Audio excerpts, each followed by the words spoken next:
Assalamu alaikum and good evening, my dear students, with a new review video which is about subject and predicate, page number 6 and 7 from your grammar practice book. So, as we discussed in the class that subject, simple subject is only a noun or a pronoun, and a complete subject is something which is talking about that subject.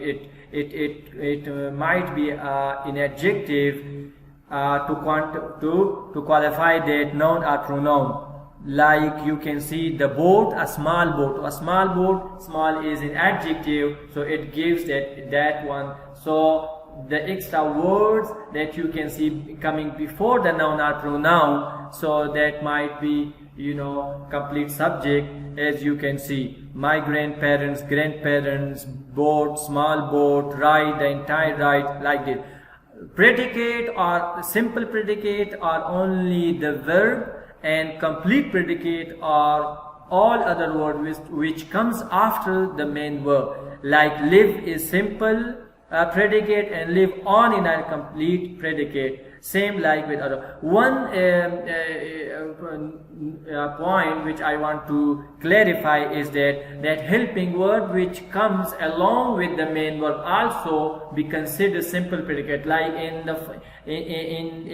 example in sentence number 7, learning, am learning are simple predicate, because am is a helping verb and learning is a main verb. Am learning is simple predicate will be considered. So now we will start from first. My grandparents live on an island. So the underlined part of the sentence is complete predicate, because live is a predicate. And the boat in the second sentence simple subject. The entire ride is complete subject in number 3. In number 4, visit is simple predicate.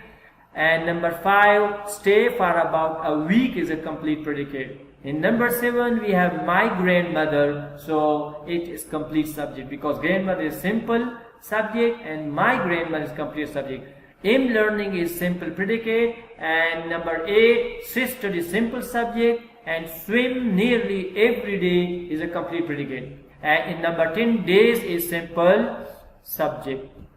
Moving to page number 7, and in page number 7, we are having the same topic, but there is a slight change. For example, despite of complete subject, we have compound subject and we have compound predicate. Now, what does mean by compound? Compound means having 2 or more than 2. So, compound subject would have meaning of 2 subject or more than 2, and the same 2 subject or more than 2 subject with one single predicate. And compound predicate would have mean that 2 predicate with single subject.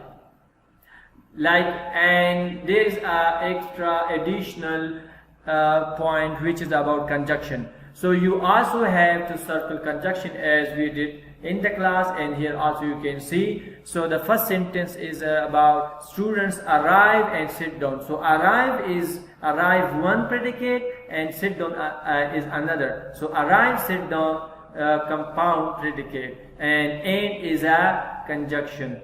So number 2, the teacher and the student, compound subject. The boy and the girl in number 3, compound subject, and or is a conjunction. Number 4, we have listen and takes, compound predicate, and end is a conjunction which is circle. Either and all, these are conjunction. These are called correlative conjunction. And so compound subject, because teacher and principal. And the next one, number 6, opens and serves, compound predicate, and end is a conjunction. And the students neither rush nor hurry, compound predicate, and neither and nor are correlative conjunction. So conjunction we have to circle. Number 8, the pizza and the pasta are the favorite meal. So you can see this is compound subject. Number 9, do you or your friend, compound subject. Number 10, can either my friend or I. So these are compound subject. Hopefully you will have a clear idea about this review video. Inshallah, see you with a new review video in the next class, inshallah. Till that time, goodbye.